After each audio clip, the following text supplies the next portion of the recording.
Franck, thank you so much for joining us here on Newsday. I mean, your background is on biochemistry and engineering. How did you get into photography? These are like two poles apart.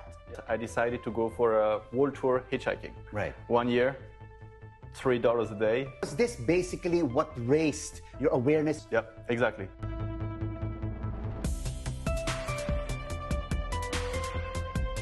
The Bishnoi, the first ecologist.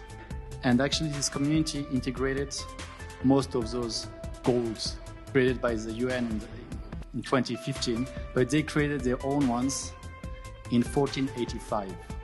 That's over 500 years ago. They have to share, they have to give 10% of their income or their grains to wild animals.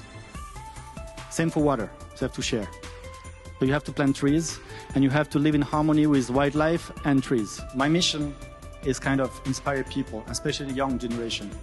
It's important that I put a seed in your brain today. You will know. Franck Vogel, enjoy traveling back in time.